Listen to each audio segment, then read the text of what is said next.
Well, good evening, good afternoon, good morning to wherever you are in the world. We are delighted that you've chosen to join us here at UT Dallas to discuss funding your master's degree. My name is Dr. Monica Powell. I'm the Senior Associate Dean, Graduate Dean here in the Jindal School.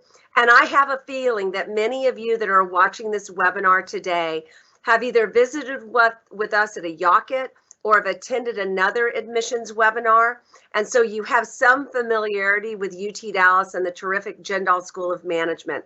For those of you that haven't, that are just, realizing that we're here and then we're this great destination for a master's degree, and you don't know everything about admissions, we have a fabulous webinar that we just did on everything admissions, about applying, questions about SOPs and narratives and recommendation letters and GMAT and GRE waivers and scholarships and I-20s and everything you can imagine.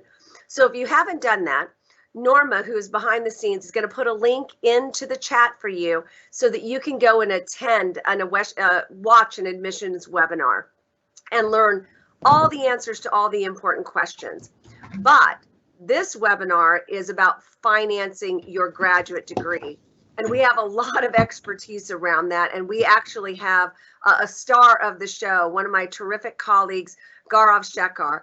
Gaurav is a unique person to talk about how there are lots of scenarios in terms of funding your education. I think the greatest thing that confuses most students, and international students in particular, is just understanding the costs and understanding the options.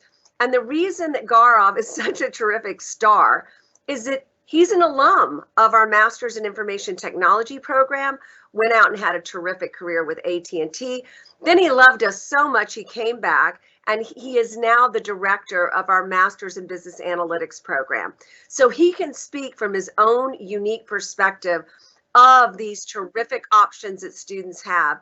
So you know what, without further ado, I'm going to turn it over to Gaurav, and he's going to walk you through a great set of slides that are going to help you understand costs and choices, as well as different scenarios, ways that our students have actually funded their education. We realize that there is, a lot of risk that you take by coming to the U.S. to do this. It creates a lot of stress and a lot of doubt. So let us answer all those queries, clear all those doubts, and give you hope that coming to the U.S. is a terrific option and a great possibility. So Gaurav, why don't you take it over? Gaurav, it's your show. Thank you, Dr. Powell, for that wonderful introduction. And it's always a pleasure to come and talk to people about how to make their dreams come true. Really coming to the US, getting a degree, getting that next stop in your life, and that to a beautiful stop, a great milestone to achieve. It's all a dream, but the best part about it is this dream is achievable. Thousands and thousands of students in the past have achieved this dream. They have set on this journey. They have completed their degrees in the best way possible, and they have landed great jobs, and they are rolling out in their careers in the best way possible. So dreams do come true. But then the real part about making your dream come true is understanding the mechanics. And that is the important bit here. And what we'll try to do today is we'll dissect the financial part of making your dream come true. Of course, it is an investment. And I don't call it a cost, it is an investment, because this investment that you're making in yourself not only makes you a better employee for your future employer, makes you a better individual, but also gives you a sense of unbounded accomplishment that a lot of our students have already received in all these years that we have been here. So let's look at what exactly this expenses really entail. Now, what the categories that you see on your screen right now are some of the top categories in which your expenses will fall. Please do remember that a lot of it is lifestyle based. So depending on how you live and what your preferences are, your expenses can go up and down. But on an average, how do our students manage these expenses, or what expenses they incur, is what we are going to target today. Primarily from a school's perspective, once you have your admit, and definitely filling out that application, filling out your scholarship applications or any other applications that you need, including your housing and all, though that can be an arduous task. But right after that, the next big question is, how do we fund it? So that's where, when you look at the school, your top categories of expenses would be your tuition and your school supplies. Now, depending on a lot of different factors, both of them can vary. On top of it comes your regular living expenses. It could be your rent, it could be your utilities, you need to buy food, groceries, and then any other miscellaneous lifestyle expenses that you have. So looking at that, can we move on to the next slide, Norma? All right, so the first category is tuition. Now, all the programs that we have here at UT Dallas, especially the ones that are state funded, they are all dependent on a variety of factors which determine their tuition. For example, how many credits did you take in a semester? Now, as your credits go up, the per credit hour rate goes down. That's a wonderful way to manage your expenses, because you're not paying the same flat fee for most of our state funded programs. However, if you're part of any of our special programs, cohort style programs, they will have a separate fee structure. But typically, a typical master's program in the Jindal School of Management goes by the same structure. So let's say if you take 1 credit, the cost would be about $3,000. You take 2 credits, the per credit hour rate goes down to about $2,600. You take 3 credits, the cost goes down a little bit more. So as you take more and more credits, your per credit hour rate comes down. The other thing that is important is your Texas residency. Now, if you are a resident of the state of Texas, or if you're not, the difference is about 2 times. Now, you could be a resident of California, or you could be a resident of a country 15,000 miles away from us, like India. The rate would be same for you. So the Texas residency is really important here.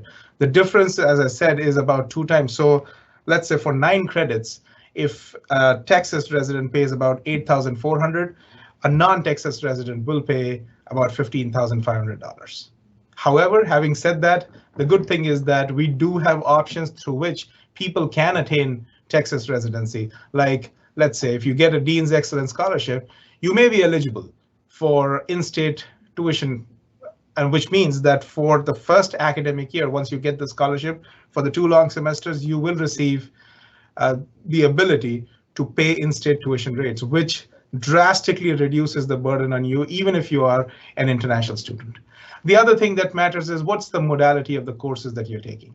If you're taking an online class, a completely online class, which is delivered in an asynchronous mode, which means you don't have to sit in front of your computer at the designated time, but throughout the week you can watch the videos at any given point of time. They are pre-recorded. They come with a slight extra cost that is added to them in case you want to take that. And our students do take those courses because, let's say you get this fabulous internship in the Silicon Valley. Now, we are not in the Silicon Valley, but our students do go to the Silicon Valley to do internships. They, at that point of time, might want to take a couple courses, and they take online courses. And yes, there is a little fee that is incurred with that course. The other thing is, the thumb rule is, the flex programs that we have, like, for example, the Masters of Science in ITM, or the MS Business Analytics, flex, or the Supply Chain Management program, or you have the Management Science program. These are some of the examples of the flex programs where the tuition will reduce as you take more credits. However, in the Business Analytics department, we do have a Business Analytics cohort program, which is a separate program, again, has the same curriculum, same instructors and all, but the way the tuition is devised, it's a flat tuition there. So you have to really keep in mind what kind of program you're going in to know how much it will cost for you. Norma, can we go to the next slide? Thank you. Now, another part of your expenses, and this is a very important expense, and we make sure that our students have the best coverage possible there for students. Health insurance. One of the things is to always make sure that you have coverage in in an unfortunate case that you need to visit a doctor or need to go to an ER, or for whatever reason there are medical expenses, you are covered. And the university, through its alliance, through its the healthcare providers, they're able to provide you one of the best insurances that are out there. However, having said that, it comes at a cost, but if you feel that you have some other provider that can cover you at the same level, we do allow you to get this health insurance waived as well, provided that there is some other provider that is able to give you that health insurance. For us, what is important is that you are covered. You have that health insurance coverage, and that's all that matters. Another supplemental fee that is added to you all is, so the number of credits that you take, there is a $100 per credit hour fee that is added to your account, depending on how many credits you take. So let's say you take 3 courses in the first semester, you take 3 courses, which is 9 credits, and you add another 1 credit class on professional development. So in total, you're taking 10 credits. There will be $1,000 on top of it. Norma? Now, supplies like books, calculators, clickers, online subscriptions, all of these are variable. And what we do is we try to make sure that our students, when they get to their classes, as many resources that we can provide them for free. And being in a university setting, there are a lot of benefits to it. You know, some of the very expensive licenses that are out there. For example, a very popular tool that our students use and they get to learn about it is Tableau. Tableau is one of the leaders in the data visualization space, and it's an expensive tool. It's $70 per user per month. But do our students pay that? Absolutely not, because through the University of Texas at Dallas, they do have the ability to access Tableau for free. And like Tableau, there are hundreds of softwares that are provisioned to our students for free. If they're not completely free, the license would be provisioned at a very reduced cost so that it helps you gain access to it. Some of these softwares can only be used through either an industrial setting or within a university, like, for example, SAS. Now, SAS is one tool that a lot of people may have heard about it, or if you've not heard about it, in the world of pricing and analytics, it's one of the top tools. But guess what? You just cannot download a trial version and start using it for yourself. You can only do that in your job if your company has bought it, or if you are at a university, and through UT Dallas, you're able to get that at a very reduced cost. So what I'm trying to say is these supplies may vary from class to class, but to be very honest, $1,000 to $1,500 range is what I would estimate for you for the entire program. Because, you know, in terms of books, a lot of times the books are available in the library. There are ebooks available, and then there are, you know, we may need calculators, we may need clickers, and they're not very expensive. Another good thing is, you know, you're in a university setting. Students who are graduating would like to donate their stuff. That's another way to get their books, their calculators, their supplies, or they might be selling it at a very, very minimal price. So you're part of a community that has all these resources. The one thing that you have to do is just figure out where it is. And we do help you, you know, locate those resources so that you don't have to spend too much. Again, remember, the goal here is not to pour in a lot of money just because, you know, nobody ever said that the more money you put, the better everything becomes. We want to make sure that your expenses are optimized and you're not spending money in an irregular fashion that ends up being a financial burden on you. Norma? Now, a lot of you might have a question about, okay, can I get it in writing how much it will cost me, what the tuition would look like? I have a bank that is asking me for an estimate, or I have a financial company that is asking me for an estimate. How do I go about these estimates? The easiest way to do that is the link on your screen, or even if you just type Bursar UT Dallas tuition estimates, this is the first link that comes up. It's a self-service form, and what it does is it will ask you for your details, very few details, like are you a resident or a non-resident, graduate student, undergrad student, how many credits are you taking, which school you're going to be part of, and then immediately you can service a tuition estimate right there. The screenshot that you can see on your screen is exactly what you will get. And a lot of times students use this for their banks because now the banks know that what the tuition would look like. So I would strongly recommend that you do use this tool. This is a great tool and it saves you a lot of time. You don't have to send emails out to people to get this estimate. Even though our Bursar is a very responsive department, you can quickly get responses, but this will save you time. Moving on. Okay, so let's put some flavor into this, the actual numbers. And please know that these are, again, for the current year, there is always a little variance to these numbers, not by a whole lot, but yes, what we want to do is we want to kind of ballpark it around the figure that you can, as you will be able to, you will know that this is the figure that you'll have to pay once you come into the program, and maybe prepare yourself better. One of the things that I would strongly recommend is preparation. And when we talk about preparation, budgeting, do not budget keeping the best scenario in mind. Budgeting should always be done keeping the worst scenario. Then let me say that I don't have a job, I don't have an internship, I don't get any scholarship, TA-ship. At that point of time, how much will it cost? See, when you budget it that way, you make sure that you take the risks into account and you're not coming out with a number that's not true. Always, they say, right? Prepare for the worst, hope for the best.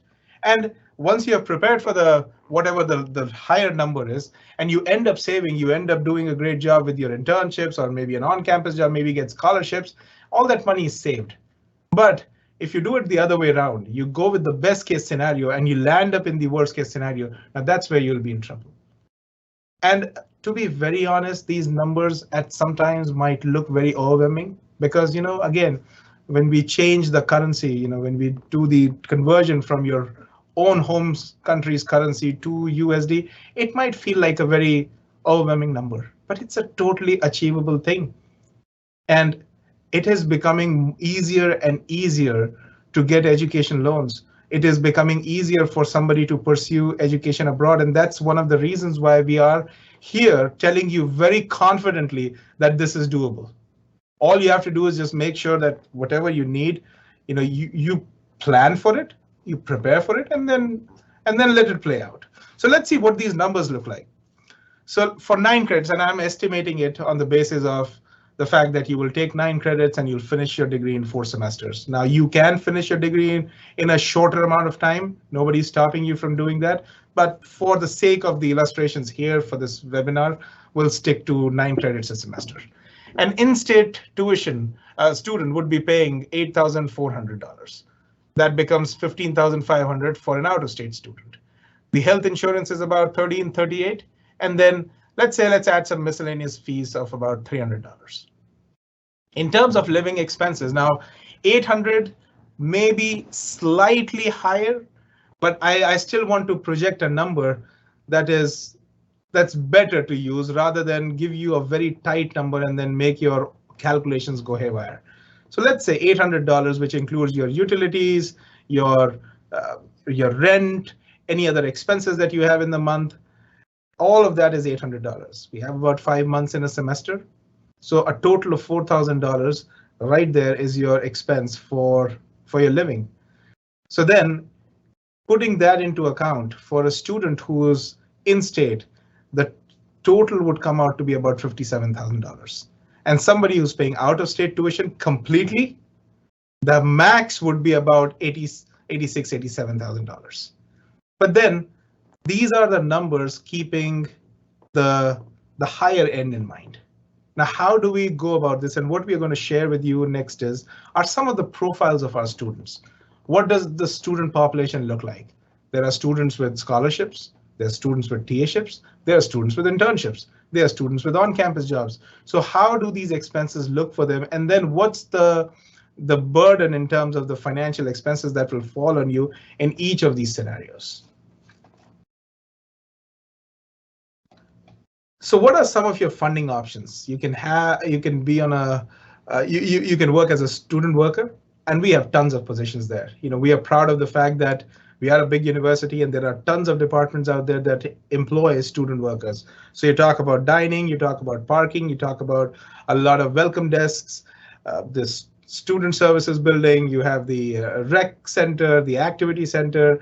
Lots of departments have student workers to do things like, for example, we have a student worker in the business analytics department who helps with reporting, helps with managing some of the programs that we launch. So like this, there are tons of student worker positions of all sorts on campus.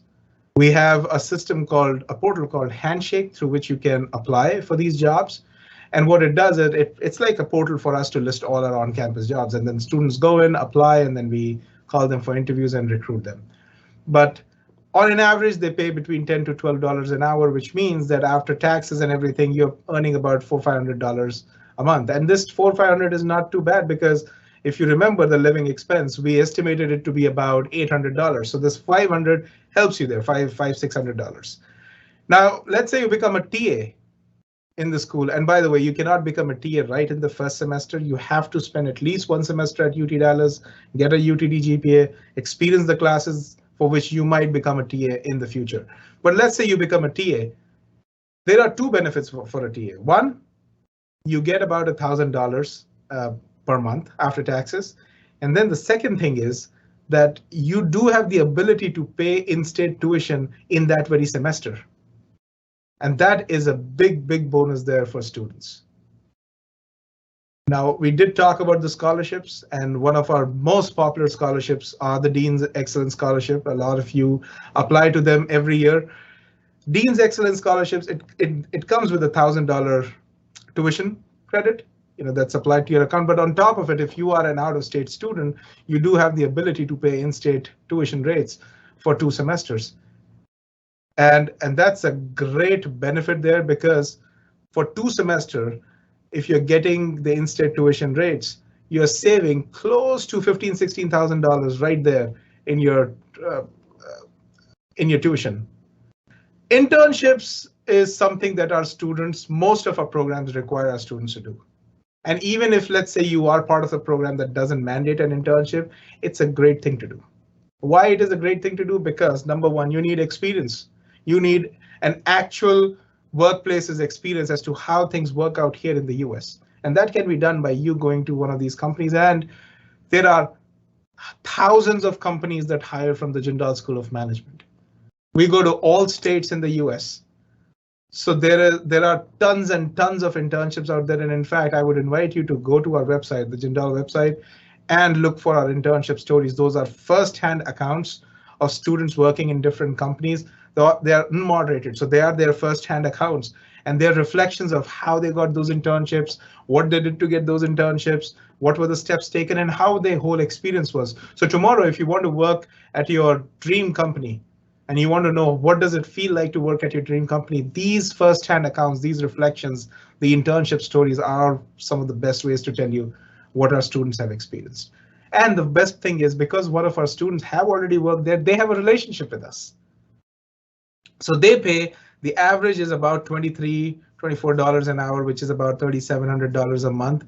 It's a handsome pay, honestly, as an intern, because generally what we have seen is the ratio between an internship and a full-time job is 1:2. You earn $1 as an intern, you earn $2 as a full-time professional. This goes in line with that, but having said that, we have students who are cracking internships in 40s and 50s and 60s. In fact, the last semester that we had, it was close to $100 an hour for one of our students. So it is possible to land a very high-paying internship. And when that happens, guess what it does? It helps you financially. Immensely, it helps you with that. Because one of the things you have to remember is scholarships, TA-ships, and all these things that can help you financially within the university is there. But in case you don't have any of these avenues, it is not the end of the world, because there are so many greater opportunities for you to earn, to experience these companies, and then pay for your tuition. But the biggest shot in the arm here is really our education loans that our students avail, because these education loans give you that piece that you have something to help you pay for your tuition, for your school experience.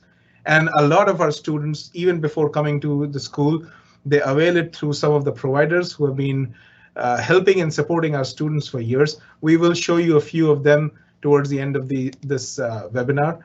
But education loans, whether it's your own bank or you go through another non-banking financial institution, they are rapidly rising because they have the ability and they know that this is a market that needs support and is a growing market. And that's why your options always increase every year. And that's a phenomenal thing because 15 years ago, taking an education loan was really a very challenging task. And again, they would not cover enough costs so that somebody could come and pursue their degree. But now, after all these years, I think these options are just increasing tremendously.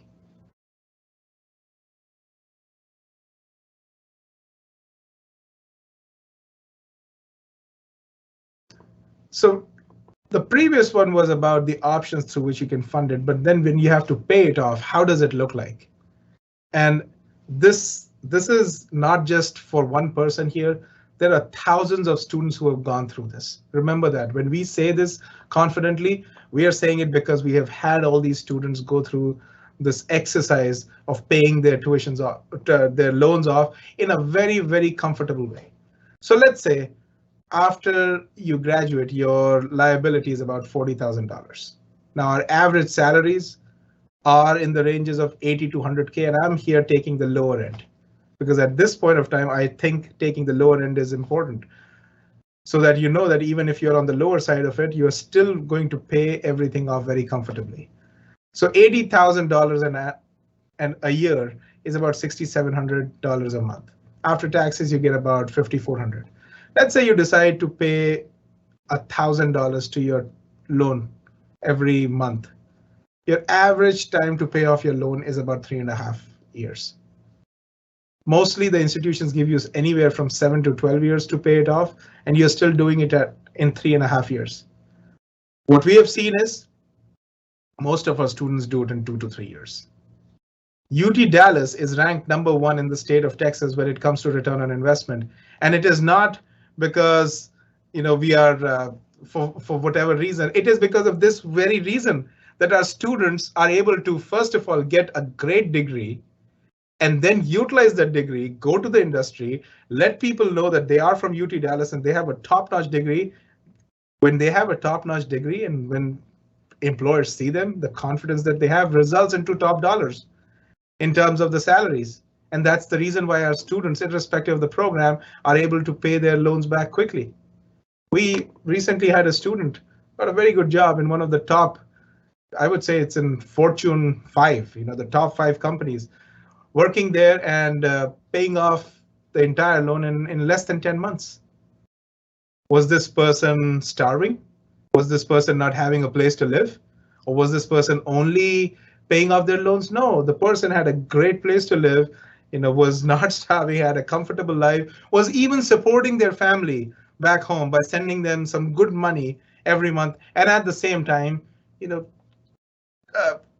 slowly chipping off the entity that we call the loan that needs to be paid off. And honestly, I have seen so many students go through this. One of the good things is when somebody comes back to you after just a couple of years of them graduating and telling you, I have great news, I paid off my loans. It is definitely a great feeling to pay off your loans. And as I said, it's easy to do it. Moving on. All right, so let's look at the different personas of our students. Who are these students and what do they look like? Now, again, we have tried to come up with as many illustrations as possible. You might still be something which is a mix of the two, but most of our student body comprises of either of the next few illustrations that we are going to show you. So let's look at a student who's out of state, has no scholarship, no internship, no on-campus job, and then has an education loan of about $60,000. This student will have an overhead of $26,000 with no support, with nothing. You will have to look for these $26,000 to support. And what people do generally is they have their own savings, they have their parents, their siblings, maybe their friends supporting it, whatever it is. But on top of your education loan, that's another way through which you can that they will have to take care of. Now, this does look like an extreme situation, but to be honest, We've had some students who have been in this boat, but they graduated with a great job. And what happened was what they couldn't get as while they were a student, they got all that financial release, because of the job that they were in right at the end of their programs. So definitely this is one thing that can happen to you, but then definitely there are ways to navigate it. So our next illustration at this point is, let's say, a student who receives no scholarship in the first year. And there is a possibility that you may not receive a scholarship in the first year. It's a very competitive pool, but it has no bearing on the fact that you could be a good student. We have had several of our good students come to us with no scholarships and then graduate not only with a scholarship in the second year, maybe with a good internship as well at some point of time, and then they're into good jobs. So this person has no scholarship in the first year, but receives scholarship in the second year, which means that they may have the ability to pay the in-state tuition rates. At that point of time, that liability will be reduced by about $15,000, bringing the tuition down to $71,000. Now, what they did was they were, in the first year, while they did not have the scholarship, they were an on-campus worker, and they ended up earning about $4,000 there in that period of time. Once they were in their second year and they got a scholarship, they also got an internship that helped them pay about $35,000 during those 2 semesters. So by the time they graduated, their actual overhead was $32,000. But guess what? They had an education loan as well. When you factor this education loan with their actual overhead, you actually have more money with yourself rather than being in a position where you don't know where to source it from. And this sometimes is the situation with a lot of our students. Let's look at the third illustration and you will see how this can slightly change even more. So let's say this same student did not have a scholarship in the first year, but they had a scholarship in the second year. Okay, we saw that in the last example. 71,000 was their the tuition that they have to pay. But this student also ended up becoming a TA in the second semester. Not the second year, but the second semester.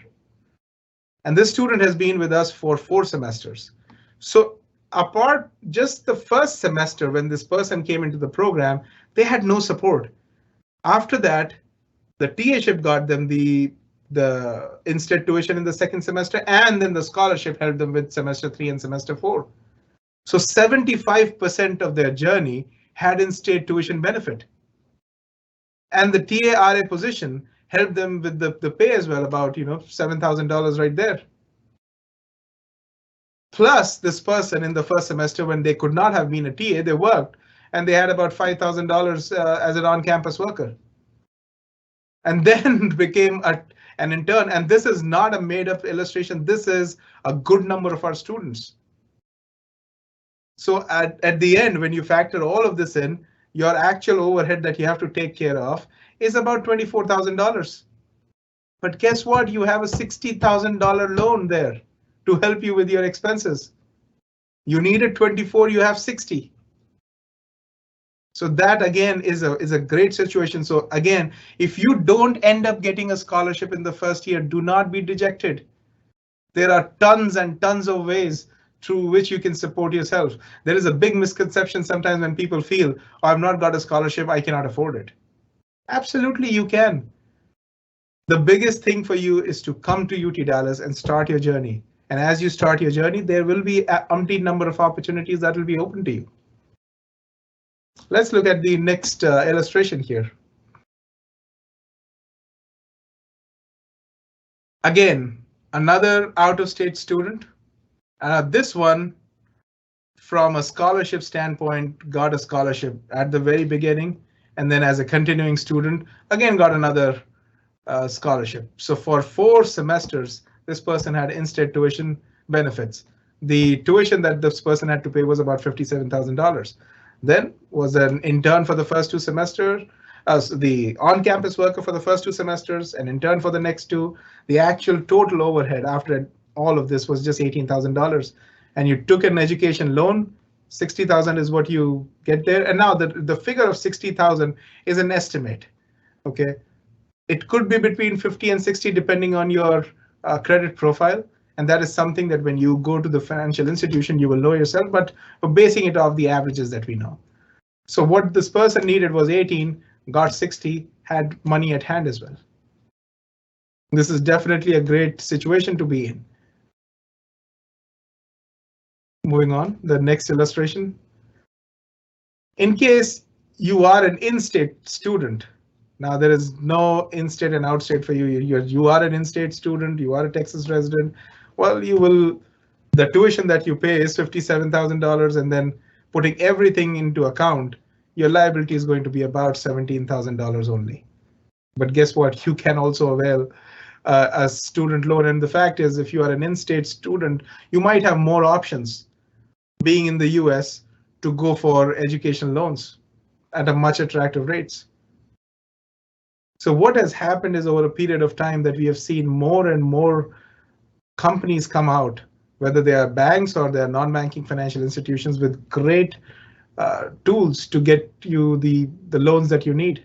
And again, not in a way that it excruciates you. It is built in a way that it helps you pay back whatever you need to pay back in a record time. Moving on. Now, there are some of the third-party options. This is not an official endorsement of any of these companies, but we just wanted to make you aware of some of the companies from which our students have availed these loans in the past. The good thing with them is you can go to their portals directly, apply, and depending on the company, it depends on whether a few minutes to a couple of days, they will come back to you with a code, with an offer maybe. What all of them are trying to do is to get back to you once you've filled out the application form in a record time to tell you how much of loan they can provide you based on your profile. And there is another thing to know. These companies do not provide these options to anybody who wants to get a degree anywhere in the US. They use specific models and algorithms that have told them that if a student has done a degree at UT Dallas, or especially, let's say in the Jindal School of Management, their ability to pay back the loans is much, much higher than anybody else. And that is because of years of data that they have around the kind of money that our students are making, etc. So that's why when you go there and apply on these websites as a Jindal student, you have the ability to get their response back quicker with a very comfortable amount that will help you with your journey. And at the same time, even for your I-20s, you can use these loan letters and talk about what the financial support that you have from these institutions. So Prodigy Finance, GradRide, Empower Financing, Avance, there's some of the companies that our students have been using in the past, and they've had a good experience with them. But again, this is not an official endorsement of these companies. We just wanted to make sure that we share these names with you in case you were curious that what kind of companies have helped UT Dallas students in the past. If you have not applied, I have a great URL on the screen to apply. But if you have questions, please, jindal@utdallas.edu is the place where you can send your questions, and we have a phenomenal team that will get back to you quickly with the answers that you need. But for us, the most important thing is to provide you not only an admission, not only the fact that we are a university and we can provide you education, but we are there at each step of your journey, because we know this is a new chapter. This is, sometimes it may feel very overwhelming just to move from one place to another to pursue a degree. Especially for our international students, I always feel it's the equivalent is like uprooting yourself, uprooting a tree, a plant from one place and putting it into another place, just feeling that this plant will grow. Well, guess what? We have the soil and the resources to let this plant grow again, thrive again, and grow in a much, much better way. But we are very honored that you have chosen us as one of the places that can help you realize your dreams. Dr. Powell, do you want to add anything at this point of time? Gaurav, thank you so much. I think those illustrations are so important for our students because I know sitting wherever you're sitting in the world, whether you're in Singapore or in Delhi or in Hyderabad or in, Munich, wherever you are in the world, the biggest, I think, concern for students is how do they pay for it? And I think that your presentation demonstrates that it's really possible to find a way to fund this and finance it and not cause your stress or an inordinate amount of stress to you or your family. But you got to be able to go out there and do your homework.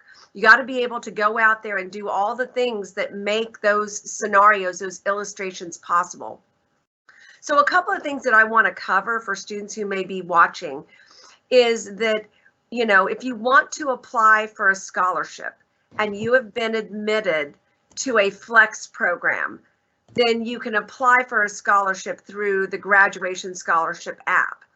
If you are looking for a scholarship to a cohort program, they award them within the cohort program. You don't apply the other routes. So be in communication with your program director. So we have a number of cohort programs here in the Jindal School. One is the business analytics cohort. And for those of you that are pursuing that program, you would be reaching out to Dr. Bill Heffley. He will be more than glad to explain the cohort scholarship process for that program. If you're applying to the MS in finance cohort or the MS in accounting cohort, then you can send an email to jindal@utdallas.edu. The email that's on the screen, we'll send you their email connecting. But generally in a cohort program, they award scholarship as a part of the admissions process. But if you're applying to the flex program, the big ITM program, or the big flex analytics program, then you apply through the scholarship link on our website. And you will be considered once you've submitted an official GMAT or GRE score and once you've been admitted to the program. And keep in mind that that's a rolling scholarship process, meaning we're awarding scholarships kind of every 7 to 10 days. And the most competitive candidates are awarded first. So, keep that in mind. I think those are some of the questions that I have seen that have popped up in the chat that I've tried to respond to.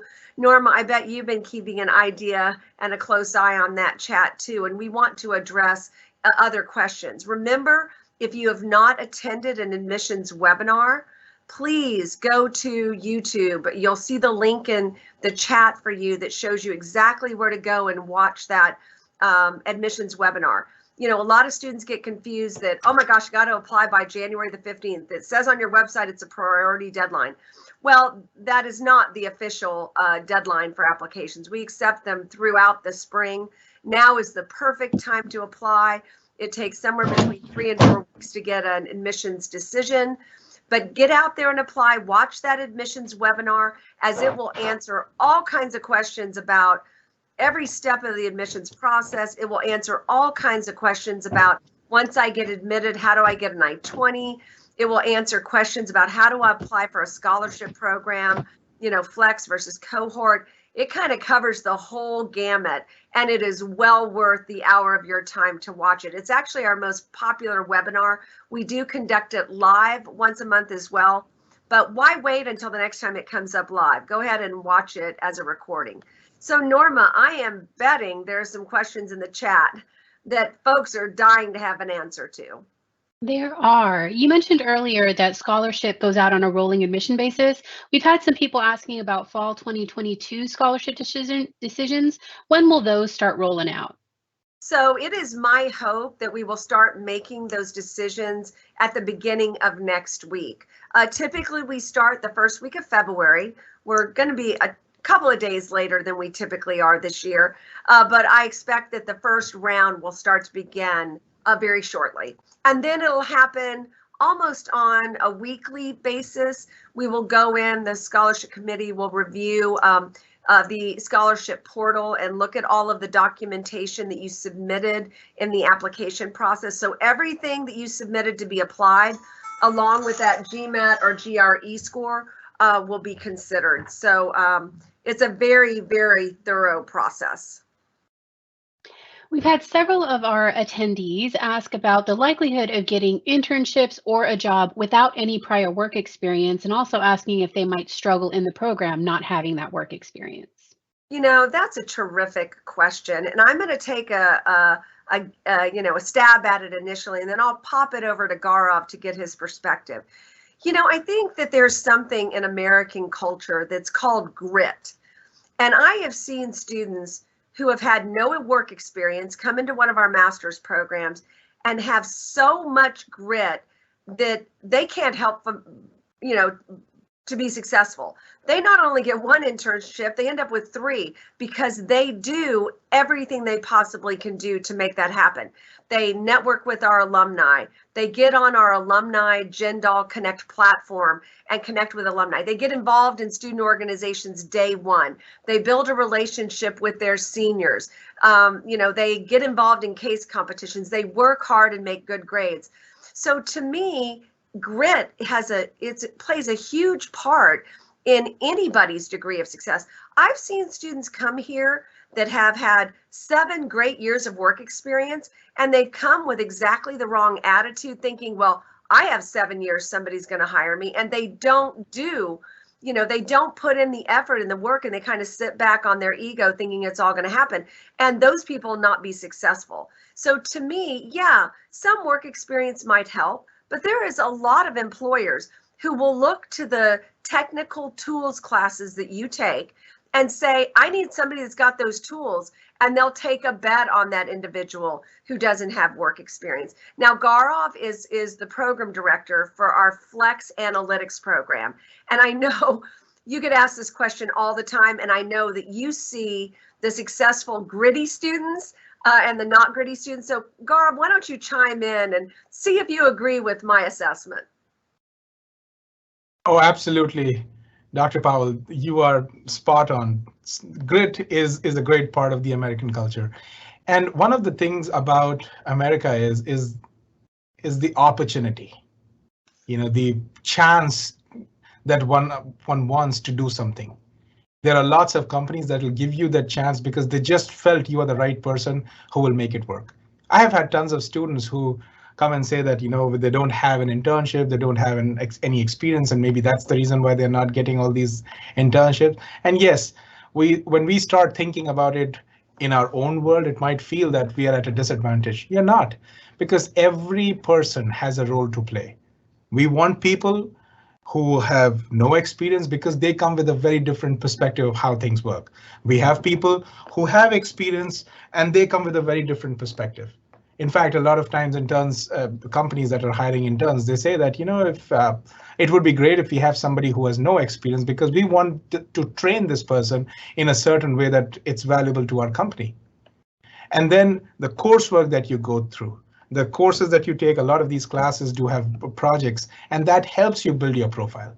At the end of the day, yes, it is important for companies to see what your previous experience has been, but then till the time you can sell yourself, you can sell your skills, nobody will really ask you that whether you got it in the #1 company in the world or you did it by yourself.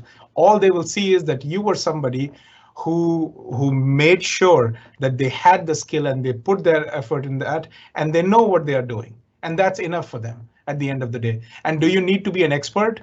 By the way, a lot of times students come and they say, well, I think I'll apply later because maybe, I don't have, my profile is not perfect. Well, guess what? Even if you work 100 years, your profile will not be perfect because the goal that you're trying to go for, it's a moving target. So again, at the end of the day, not having enough experience or not having relevant experience, these things do not matter a lot. What matters is, are you ready to put that effort? Are you ready to spend those hours trying to help yourself get that skill? And at the end of the day, till the time you have that and you go to that interview with confidence and tell them you can do it, they accept it. Yeah, Gaurav, I think you said that so well. I want to address this whole notion of internships. We have 5 degree programs: analytics, ITM, marketing, supply chain and management science. All of those degree programs require an internship. And if you don't take an internship, you're able to take a project-based real world work problem course to substitute for the internship, which is terrific because you're doing work, for a real company, and getting that great experience. Students often ask us, how many students are out there getting internships? Go look at that internship website, and you will see the thousands of students that are going out there and landing these great internships. And, a lot of them are right here in North Texas and in Austin and in Houston. But we see a lot of our students go, out to Amazon and out to Google and out to the West Coast to Qualcomm and to Tesla and to, all of these great companies. But we also have a great number of students that go and do internships at startups, which oftentimes give you the richest experience because, they're asking people to pull themselves up by their bootstraps and figure it all out because they're a startup. But all of those experiences are worthy and offer a great profile to the students. Now, there's one other area I want to go, Norma, and I bet people are asking this from the chat. So it is important to understand the tuition differences in a cohort program. If you have been admitted to a cohort program, the tuition is different than it is in a flex program. So reach out to your program director. Again, I said this earlier, and talk to them about the tuition rate for a cohort program, what you can expect to pay, and how the scholarship process works in those programs as well. Those are a terrifically unique experience. You have to choose the experience that best fits you. For example, if you're going into the analytics program, you could have applied flex, which means that you kind of take the courses in the order that you want, of course, following program prerequisites, and you get a lot of diversity in your classes and a lot of intermingling with other programs.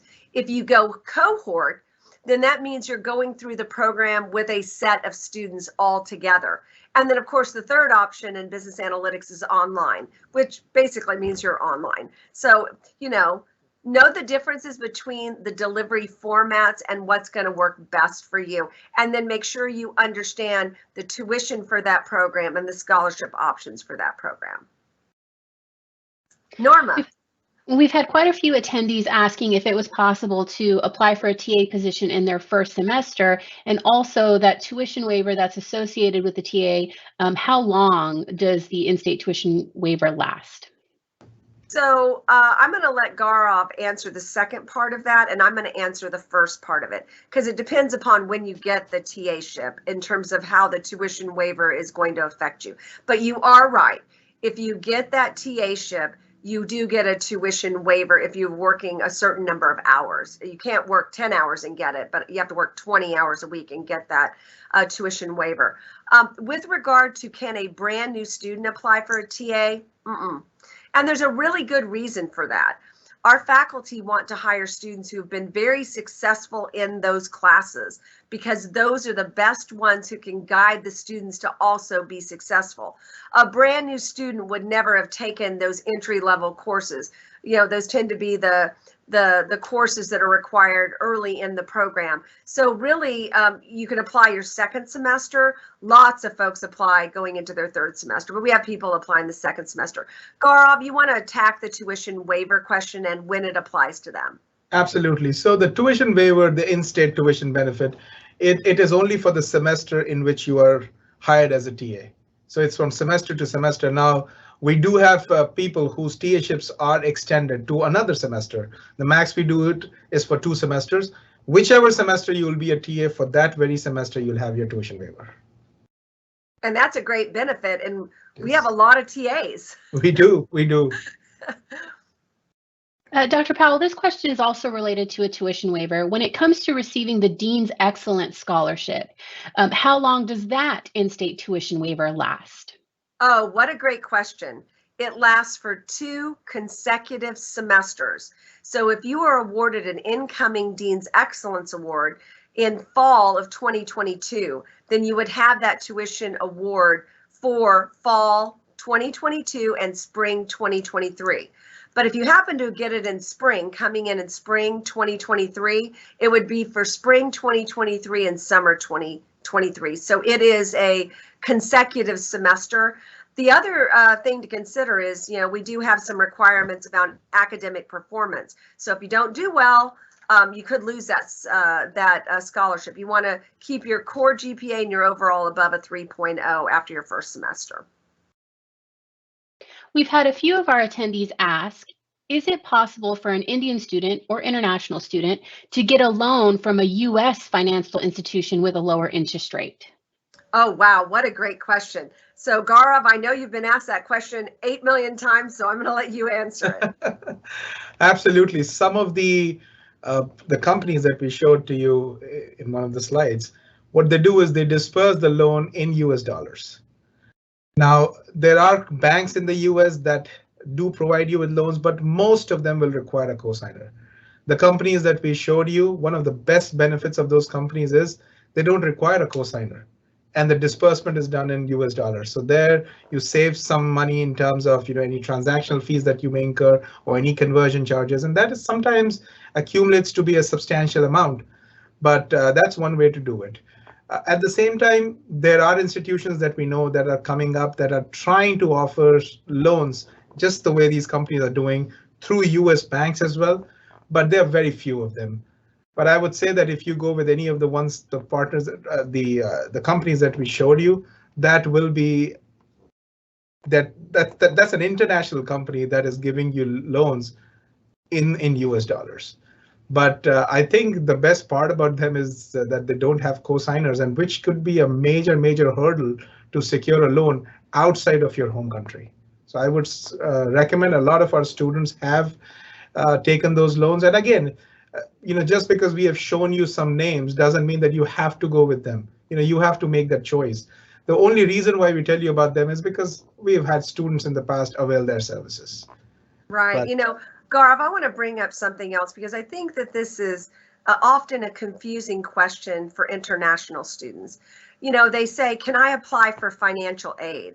Well, financial aid for an international student at the graduate level is applying for scholarship, applying for loans, getting a TA-ship, getting a campus job. To be eligible for financial aid here in the United States, you must be a U.S. citizen. And so you can't really apply for financial aid. If you do, you won't be able to provide the documentation. So you got to remember that at the graduate level, anywhere in the U.S., really not just here, but anywhere in the U.S., most of that is going to be merit-based. Scholarship is merit-based as an incoming student, a new student. As you continue on as a continuing student, we give some merit-based tuition waiver scholarships. We also give some service-based scholarships as well. And we also give a bunch of donor scholarships that all provide a tuition waiver unless there's an exceptional circumstance. So really, you can't apply for financial aid in the sense of financial aid in your home country here in the US. You'll need to look at the other alternatives that Gaurav so masterfully covered during this webinar. Thank you so much, Dr. Powell. It looks like that's all the time we have left for questions. We have a couple minutes left for you to give any closing remarks. Well, first of all, I want to thank all of the prospective students or admitted students who've joined us today. I think it's a demonstration of your courage to get all of the facts, get the information, resolve your queries and doubts, and get after creating a great life for yourself. I mean, making opportunity happen begins with making difficult decisions and getting information and making the best choices for you. I have no doubt, and I clearly am a biased dean, that the Jindal School is really the best destination for consideration of a master's in all of the business areas: ITM, business analytics, finance, accounting, the MBA. We have a whole slew of degrees, and I am confident if you come here, you're going to have a lot more than just a great classroom experience. You're going to have this robust experience that's going to create lifetime friends, that's going to engage you outside of the classroom and student organizations and extracurricular activities. And if you follow the advice that we give you as a brand new incoming master's student, and you develop yourself professionally, and you learn to network American style, and you create a fabulous resume, and you engage yourself and come with that grit, that truly unique American quality that says, you know, when you work hard, good things happen. I mean, I've never had it the case that I didn't work hard, that, you know, good things didn't happen. Maybe not quite the outcome that I wanted, but, you know, when you put a lot of effort in, great things happen. So I want those of you that are attending today to let us continue to have the conversation, to answer your questions. Reach out to your program director to ask degree program questions, curriculum questions, internship questions, questions about concentrations and tracks. Reach out to jindal@utdallas.edu if you've got any application questions. We'll pass those on to our admissions team. And for those of you that, again, haven't watched the admissions webinars that we have out there, either wait for the next live one, or better yet, put on your PJs and watch the one that we have recorded on YouTube. You can watch that this evening wherever you are in the world. So we want to continue the conversation, and we hope you'll reach out to us. Let us know if there are other questions that you have. You are welcome to contact us through the email address on the screen. And I want to thank Norma, particularly. She makes all the magic happen in these webinars. We can't do it without you, Norma.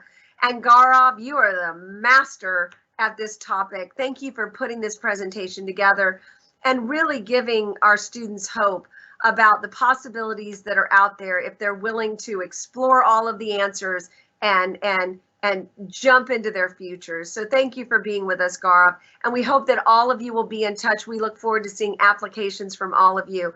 Cannot wait to meet you face to face. Thanks so much, and we'll be in touch soon.